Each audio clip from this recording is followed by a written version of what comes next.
You guys how embarrassing they are right Man, now. I was 115. Let's bring in Jim Nobody wants to hear Szoke. from Jim, Jim. welcome to the Ultimate Cleveland Sports Show. He's a Cleveland native. He's a Bowling Green graduate. He's called every game in the history of the Carolina Panthers. Jim, thanks for joining us on the program. It's great to see you again. How are you? Doing great, Jay. Looks like you put on a few pounds, not too many, but just a couple since the Bowling Green days there. Yeah, at BG, I was probably like 5'9", 170 maybe. And then after my freshman year, I'm 6 foot, 180, and, you know. I know you only put on 10 your freshman year? Happens. Yeah. 20. Yeah. So, Jim, we got to talk to you about the Panthers. Obviously, it's the week one opponent for the Browns, and we're going to get to the Baker Mayfield piece. But what I really want to talk about is how you know the Browns roster. I know you've been a lifelong fan, and you follow this team very closely. Take the quarterbacks out of the mix, because we don't know who's going to start for the Browns, and we don't know who's going to start for the Panthers. It's likely going to be Baker versus Jacoby, but just the other 52 guys, how do these rosters compare? Is this going to be a competitive football game? Yeah, I think they're going to be pretty balanced, especially, as you said, with Jacoby and Baker probably being the quarterbacks. I think it's a matter of time before they announce Baker as being the quarterback. They're waiting for this second preseason game against New England, but he's done nothing to not earn that job right now. But, you know, both teams have good offensive lines. I know Cleveland always does. But with the Panthers, they weren't good. They were horrible on the offensive line last year. But they brought in a guy Austin Corbett, at the right guard spot to go with our one good guy we had, which was Taylor Moton at right tackle. They brought in Bradley Bozeman from the Ravens, who will compete with Pat Elflein, the former Buckeye, at center. And they drafted Ike Ekwonu out of NC State, who's a Charlotte kid, actually, with that 6th overall pick. So offensive line should be similar. Getting Christian McCaffrey back is a different type of running back than what you got with Nick Chubb and Kareem Hunt, but they need that running back, McCaffrey, to make any quarterback's job easier. And DJ Moore is, I think, really underrated wide receiver, a guy that people who follow football know him well, but as a guy, certainly a top, I would say, 12, 15 receiver in this league. By the way, speaking of McCaffrey, you know, I keep seeing, I'm a massive fantasy football guy. I play in like 1,000 leagues. I'm about to embarrass these guys in a fantasy football league. But I don't get it. I'm seeing in a lot of drafts, McCaffrey going 2. There's no way obviously, when he's on the field, he's great. We all know that. But he has missed a ton of time the last 2 years. And unlike Derrick Henry, where it was just one injury, McCaffrey's had a lot of injuries the last 2 years. How confident are you that he can make it through a whole season? Because like I said, it's not just been one injury, and he's so key to their success, obviously. Yeah, it's similar to Saquon Barkley. These really good running backs. If you do fantasy football, you know these are top 5, top 3 picks when they're healthy. But he comes into camp healthy. In fact, they're doing joint workout sessions in New England right now as we're talking. And he's up there participating in full pads and all the stuff that's going on up there right now. So as we sit here today, he's had no surgeries. He's had no lingering issues with anything. So right now he's healthy. First 3 years in the league, he was completely healthy. In fact, he was an Iron Man. But the last 2 years, he's just had that thing where he'd pull a hamstring or just get an ankle and this and that. But nothing tragic, nothing surgery related like that. True. Jim, what's the optimum situation for Baker Mayfield? Obviously, he's there for one more year. You draft Matt Corral. I think he's the up-and-coming guy. He's 3rd-round pick, I believe. What's the optimum situation? Do you see Baker being, if he plays pretty well this year, more of a long-term answer in Carolina?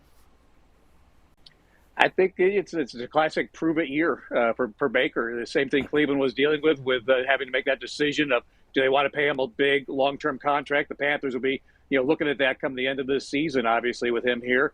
Sam Darnold came out of the same draft class, will be a guy that if he doesn't win the job, I don't think he will, that he would be the guy that'd be let go. So they might have a decision to be made there. And as you look around the league, I mean, there's not today anyway, we'll see in a year, but there's not a lot of NFL openings, like Seattle maybe, Houston possibly next year. So there's not a ton of starting jobs that are just available around the league. So I think if he plays well here, and it goes the way he wants it to with Ben McAdoo as the offensive coordinator, if the coaching staff doesn't go into upheaval, which is a question mark, honestly, as we head into this season, after back-to-back 5-win seasons, maybe he'll make this his new home. But it's all to be determined how he plays and what the coaching staff looks like at the end of the year. Yeah, all right, Jim. Let's flip on the other side of the ball. I'm a defensive player, and I'm tired of talking this offense with these guys. y'all got a kid by the name of J.C. Horn, who I actually was a fan of. He was a rookie last year. I think he ended up getting hurt, but he was doing well.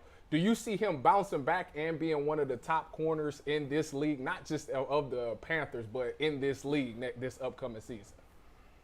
Yeah, you're going to love him. He only got to play 3 games last year. He got hurt third game of his rookie year down in Houston. Same game McCaffrey got hurt in. But he is a press corner. He's big. He's physical. He's a guy that, again, it's too early to say shut down, but he's got the tools and the capabilities to do that. So I think he can be a premier corner in this league. In fact, he had a really nice interception. I've been keeping up with the two-a-day practices, or the joint practice sessions, rather, up in New England, and what they're doing before we head up later tomorrow for the game Friday. But he's got all of that. You know, they picked him over the quarterback situation last year. They could have picked Justin Fields. They could have picked Mac Jones. And they went with the corner in J.C. Horn with that 8th pick last year in the draft. So he comes in with high expectations on him. But I think he's going to be the real deal. Jim, what is by the way, real quick, Dan Graziano just tweeted, sources close to the Watson situation believe a resolution could come today or tomorrow. Recent talks between NFL and Watson reps have heightened hope they can reach a settlement without Peter C. Harvey having to rule. Obviously, because of this, the Browns getting Deshaun Watson, Baker ends up going to Carolina. We know what Robbie Anderson said before the season. Of course, when training camp started, he tried to backtrack and make excuses for what he said, but we know what he said. How's that relationship now between the two of them? It's good. Actually, they've had some good practices together. It's one of those things, once you become teammates, it's different. And, right. You see different situations where players, Browns and Steelers become teammates and things like that in years like this. So things can change a lot, obviously, with the change of scenery. And now that Sam is here, and he was Robbie's guy with the Jets, right, with Sam. So he said Robbie's thought was, I'm protecting my quarterback, my guy Sam, in that moment in the spring. Well, now that Baker's here, Baker's his guy if he's the starting quarterback. So they're teammates now. And I'll say to Baker's credit, he's been very unquotable. Everything he has said has been very kind of by the book, and not really anything that's bulletin board material. Nothing real quotable, honestly, just all team first guys. So I'm sure him and Robbie are great as far as the relationship goes right now. There's no reason for it not to be. And honestly, Robbie didn't have a really good season last year, so he shouldn't be saying much of anything. He should be proving what he can do on the field. Well said. Hey, Jim, let's talk about the quarterback, not quarterback, but the head coach rule. How hot is it down there? I know I lived in Charlotte. It's a little warm for a Yankee up here like myself. But how warm is it down there for him for his coaching position? No, the weather's great. It gets really hot down here. You're right about this. So I moved down here. But as far as the coaching hot seat goes, he's on it. I mean, there's no doubt about it. And that's what the NFL's about. And this is year 3. So this is really a year where they've got to step up. So they've addressed a lot of things. We mentioned personnel-wise, offensive line, defensive secondary, getting guys back like J.C. Horn and Christian McCaffrey, and also revamped the coaching staff a lot. Ben McAdoo, I mentioned, former head coach in this league, as an offensive coordinator. He brought a really collegiate coaching staff with him to the pros, with a lot of the guys from Baylor and Temple that he worked with in the past. But then they add guys like bringing Steve Wilkes back, who used to be with the organization, was a head coach with the Cardinals, and a guy you're familiar with, Chris Tabor, as our special teams guy. He's got a lot of history in this league, and special teams are a big emphasis for this team this year too. So I feel like he's got the coaching staff around him as far as veteran guys. They've addressed as many things as they can in 2 off seasons, personnel-wise, a healthy Christian McCaffrey.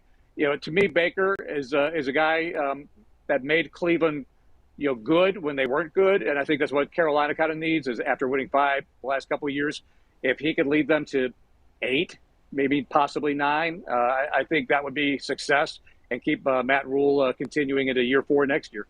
Matt, I know you're busy Sunday afternoons at 1 o'clock, so it's hard to watch everything, but I also know you're a huge Browns fan, so I don't think for a second that you're not keeping up with this franchise. And I'm curious to know what your reaction was as a guy who's followed Cleveland. Obviously you knew what Baker was doing here. You followed all of his games closely as you could while calling Panther games. What was your reaction when you heard that the Panthers were making a deal to bring Baker to town, knowing him well as a fan of the Browns and seeing what he's been able to do here? It's a really safe move to make. They trade a conditional 5th-round pick that could become a 4th based on snaps that he plays.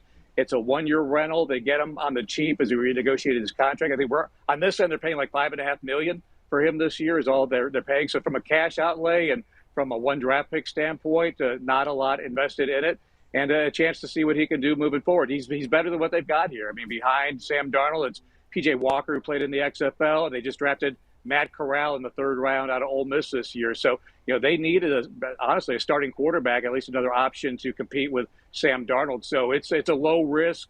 I call it kind of a high floor. Talk about high ceilings and high floors. It's just a high floor move where you've seen what Baker can do for 4 years. I mean, he can be solid. He may not take you to a Super Bowl, but he can get you to the playoffs as he did, won a playoff game in Cleveland. Those are things under this administration that have not happened in Carolina. Yeah. Listen, you guys will like some of the things that he does on the field. You'll probably scratch your head at some of the other things he does on the field. But the key thing that I'm taking away from this interview, Jim, is the fact that you said he hasn't been quotable. That's important. That is growth. That is personal growth, because Baker's always been that guy. It's really difficult for him to hold on to his tongue. Obviously Buckeye fans remember him from and hold on to the ball, sticking the flag into Jay, I know, I hate to go there, Ty, but don't bring that up. he's that guy, and I did like that. He's had a lot. He's had a lot of things in the past that made talk trash question his maturity. So the fact that he's not quotable and he's not popping off, I think that's a good thing for you. Listen, I hope he's the guy you're looking for. Great to catch up with you, Jim. We're going to talk to you again ahead of the Week 1 opener here in a couple of weeks. Jim Szoke on the Ultimate Cleveland Sports Show. Thanks, guys. Thanks, Jim. Jim, thanks. Great job. Appreciate it. Thank you. Thank you. When I read his bio last night, I knew he's been doing you. Panthers games forever. Yeah. But when I read that he's done them for 28 years, he's my age. He's been doing this for 35 years. We've been out of college for 35 years. That means at like 29, he was doing Panther games. Yeah, good for He him. was terrific at Bowling Green. I always knew this guy was going to do great things. Super happy for him. Great guy and a huge Cleveland guy. Like, he absolutely I can't loves believe Cleveland you. sports. I'm sorry, I apologize. And I can't believe you. Why? What'd he do? Because He I said agreed I thought with it was. You liked it. I liked you. Why? What? We only can do selective trash talk. I thought it was funny. I like it if he was on my team. I hated it when he did it against my I thought team. it was funny. Who cares? Well, this next guy, I wasn't a fan. He made a terrible life decision, but I'm not going to Leroy judge him probably for it. liked He it. was Where's 18. Leroy? He was